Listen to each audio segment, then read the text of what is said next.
nabuo ang bulaton sa Ginoo, naplastar ang bulaton sa Ginoo, and I am expecting for more na bulaton sa Ginoo sa atong matapusan.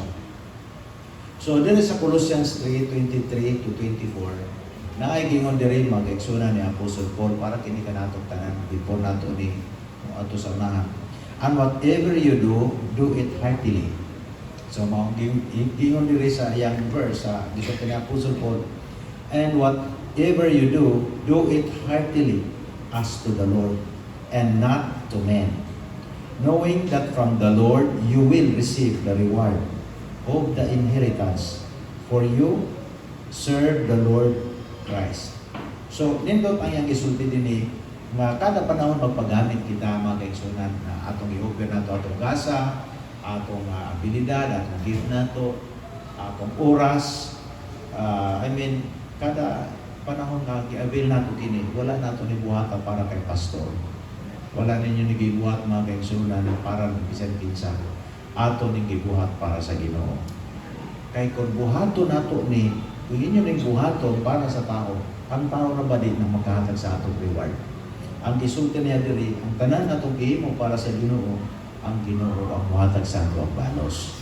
So mao na ang pinaka-the best gyud nato buhatan sa atong halaran nato sa atong gasa, halaran nato sa kapasidad nga gihatag sa Dios nato, ang atong Ginoo. Dili kita that's why kung inguna na ang atong batasan, dili ta karon ay mag-expectar og appreciation sa tao. Maayo nga mo-appreciate kita. Nindot na siya ang atong pamatasan, nga ma-appreciate kita sa atong mga kaigsunan, pero wala nato na pangitaa. Wala nato nag-expectan ni bisan kinsa. Dapat daygon ko nila, dapat pasilugan ko nila. Dili na. Ang ato nga ipasilugan kita sa Ginoo. Mo na pinaka-importante. Pero trabaho nato na ato obligasyon as brothers and sisters, magdinasagay kita. Pero wala nato na pangitaa. Lahi na ng punto, magipanit ng tanda, tapos kung wala nagyatag sa tuwa, murag masakitan ta, murag as if na wala tagi honor, wala tagi value. Diha sa gingarihan sa Ginoo, we are all valuable. Ngano man kay namuhat kita, dili para sa tao, kundi para sa Ginoo. So sa atong ministry, sa atong bulaton, we did our best. Ginabuhat nato kanon na siya, pinaka-the-best nato mahimo. Kada panahon mamuhat kita, usay atong pwede buhaton na pinakamaayo. Buhaton nato na. So, karon hantod mo back kita, mubalik kita, usay nga na backtrack kita. So, kita nato unsa atong gibuhat para sa Ginoo. Nakita nato unsa atong ginahimo para sa Ginoo. Og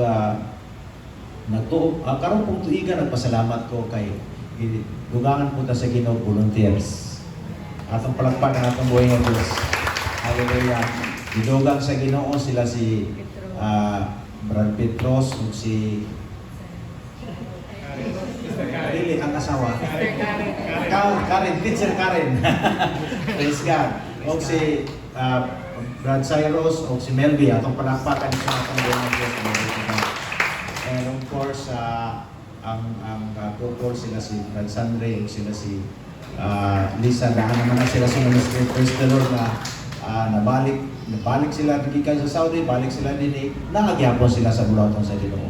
Importante na mga kaigsunan. Kung si Chami, atong palakpak atong buhay na Diyos, wala sila si Chami na salamat sa Ginoo, napay daghan na isalig sa Diyos nato.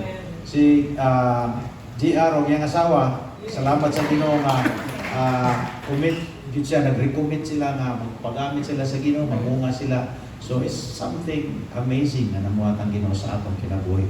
So napay daghan mga kaigsunan. Ako nagatuo ko nga saligan kita sa Ginoo. Basta atong kasing-kasing ready kanunay. Ug nalipay pud ko nga kitang tanan karon nga gabi di man siguro tanan nakapula, wa pasabot na gyud sa pula. Isa pula ko no Christmas sini. So praise the Lord. Nalipay kita na. And I appreciate all your efforts and your willingness as well as commitment to serve the Lord under this ministry. Gusto gyud mo na ako makadungog mo gikan sa akong baba. Nalipay ko, i-appreciate na ako ang inyong effort, ang inyong suporta financially. Wala na mo Wala mo nagulat nga ako pa moingon sa inyo magsulisit. Kamu mismo sa inyong capacity nagbuhat mo niya na di man siguro pareha tao, di man siguro pareha og atong income, di siguro kita pareha og na sanay kaning nature sa business o inyong kita. But in one way or another, ang inyong kapasidad sigun sa grasya sa Ginoo sa inyong kinabuhi ay nakita na ko, I witness, naka-witness ko sa inyong support sa pulaton sa Ginoo. Mao na nga ako sa among kasing-kasing ngayon ko nga wala kita sa Ginoo pasagdi. So wala kita sa Ginoo pasagdi, and I am expecting for more in the coming years na kita magmabumahon. Tanan sa inyong gibuhat na nagsuporta mo sa ministry, namuhat ka mo, nag-offer ka mo sa inyong gasa, kanang init ninyo nga gasa, finances ninyo,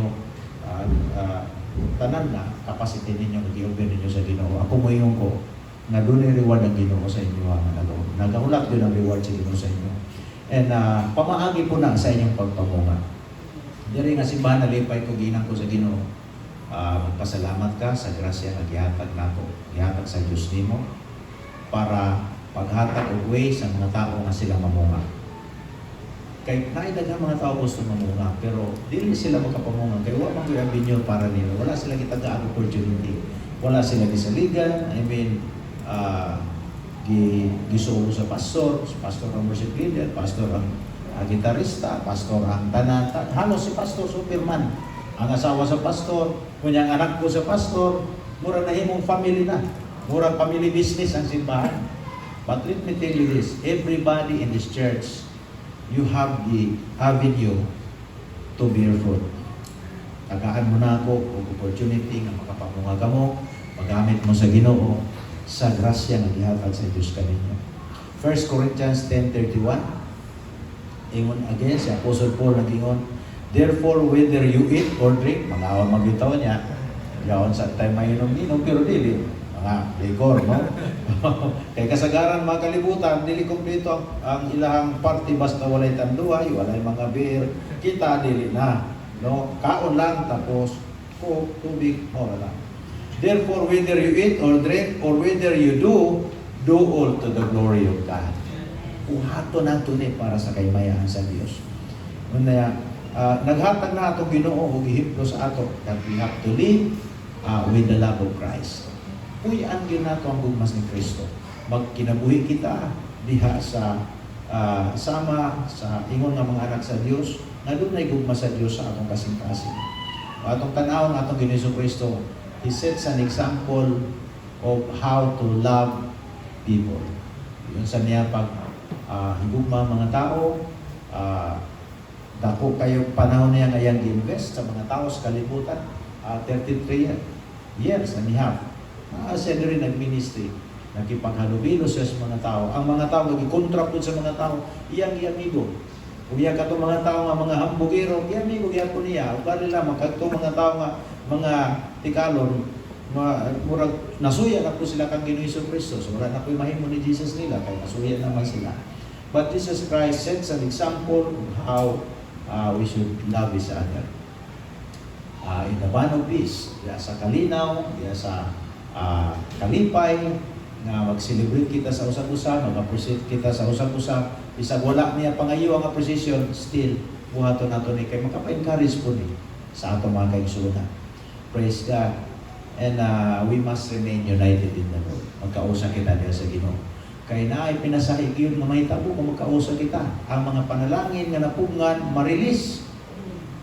Amen. Marilis yun na, ihatag yun sa Ginoo na ang provision, ang imong milagro nga napungan, pwede na siya suguhon sa Ginoo mamuadto sa dapit, diin na'y panagiusa.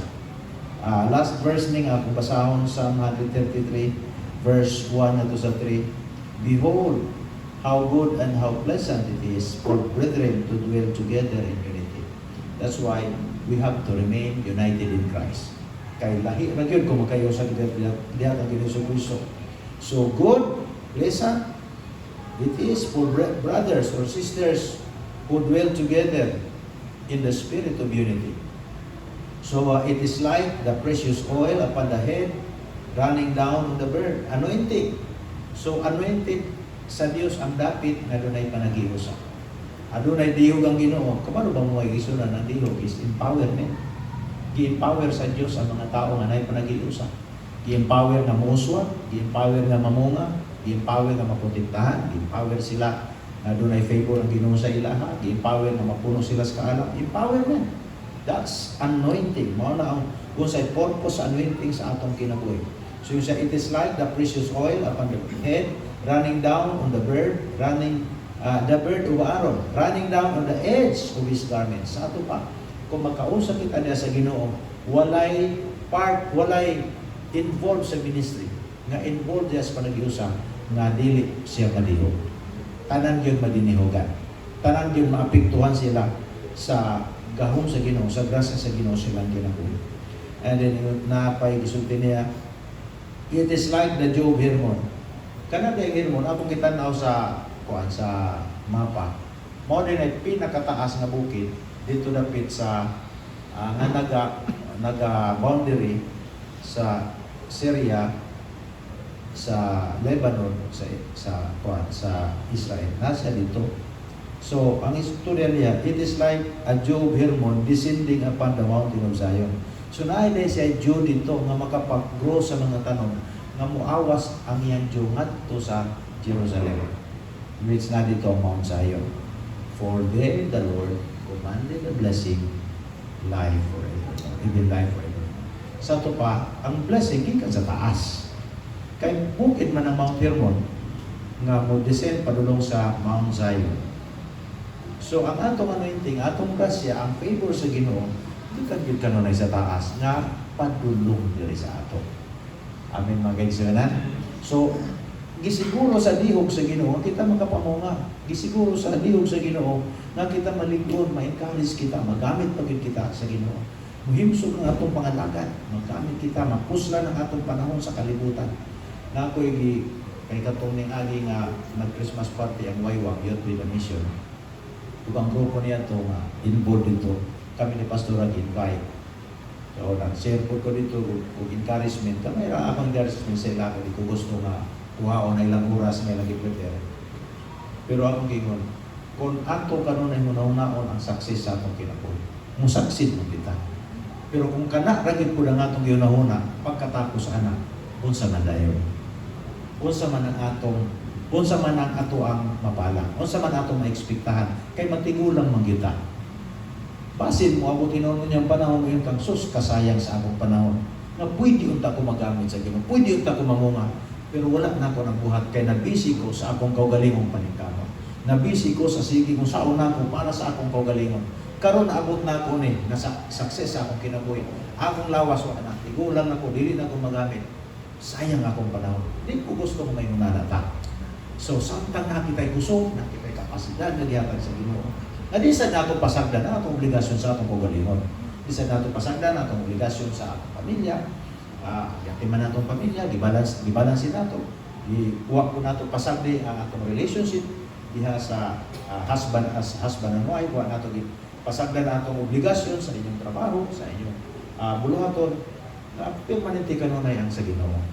Siya gid kanunay. So, balansin mga kaigsunan para pag-abot sa panahon kitang tanan mag-angay kita sa reward sa Ginoo. Kitang tanan makadawat sa reward. Praise the Lord. So, ayaw nga na encourage kita. Kaya ang gisultira ba sa 1 Corinthians 10:31, whether you eat or drink, or whatever you do all for the glory of God. So, mga man taon niya, motok nga. Laon na siguro, ikaw ra kang basura na ikaw mag diretso na ta. Ako na mas pagkaon. So, ako ka mo biyang mga kaigsunan sa pagtindog. I just want to pray for you as a sign na kita yung panalanginan sa Diyos. Hallelujah. I-acknowledge na itong presensya sa Ginoo sa atong taliwala. Ang ngalan sa Ginoo may akong kanon nagipadako din nga ministry. Dili among pangalan, dili ang pangalan gani sa simbahan. Kaganina na inangutana dito kung si pangalan aning simbahan. Si Brad Prons iyang gitugan dayon na ambot kapitan siguro to nangutana ug nalipay siguro to siya nga iyang balay ka doon dapit sa simbahan. So daghay mga tao possible na nagawat-huwat kung kano sa tamubalhin diha. So we need to prepare ourselves to carry the burden of taking care of the people that the Lord will entrust to us. So, atong magpaampo kita, magpasalamat kita sa Ginoo. Lord, salamat Lord. Karong gabi o Dios, kini mga kaigsunan. Lord, among gisilyuhan Ginoo, pinagi sa pag-ampo ug sa imong grasya. Ginoo, kining mga kaigsunan, kining mga volunteers karong gabi. I thank you, Father God, for their strength, Lord God, and their ability and their gifts. Lord God, we have offered to you, Lord God, under this ministry. I thank you, Father God, for gifting them to us, O God. Imo silang gigasan na kanamo, and also I also thank you, Father, for giving us the grace to take good care of them, helping them, Lord God, to grow and bear fruit, Lord God, in this ministry. Salamat, Lord, sa daghang pang mga tao nga imong isali kanamo. Panalanginan mo sila, abalusan mo sila, Ginoong Dios, sa pinilok-pilok nga panalangin, o dihugon pa nimo sila, Ginoo. Gamiton pa nimo sila. Dagan pang mga tao, Dios, nga madasig, pinagi silang kinabuhi. Salamat, Ginoo, kay mong gilimpyuhan ang among unahuna, among mga kasing-kasing, ug among dalan, among pagalaktan, Ginoong Dios. Lord God, matubangan kanimo kung nakakita ikaw sa among mga kasing-kasing. Thank you for your blessing to these brothers and sisters, including those volunteers, Lord God, who are not here tonight, Lord God, for a reason, but I pray for them also. As you bless us, you will also bless them. Lord God, kung unsa imong pagpanalangin kanamo, pagdungog sa among pag-ampo, pag-acknowledge, pag-appreciate sa among hago, Ginoo, diha kanimo. Ikaw sa Lord magpanalangin kanila, Ginoo, karon nga gabi. Salamat sa imong grasya, salamat sa imong pulong, salamat sa panaghiusa, salamat sa imong katakos nga imong gihatag kanamo, Ginoo. Tungod kay kung wala ka, wala may mahimo. Salamat karong gabi, Ginoong Dios, imong ngalan na bayaw sa matagusa. Sa ngalan ni Ginoong Hesus. Amen. Amen. Amen. At palakpakan ng tuboy ni Diyos. Praise the Lord. Makalingkod sa balik natin isa sa pangutana before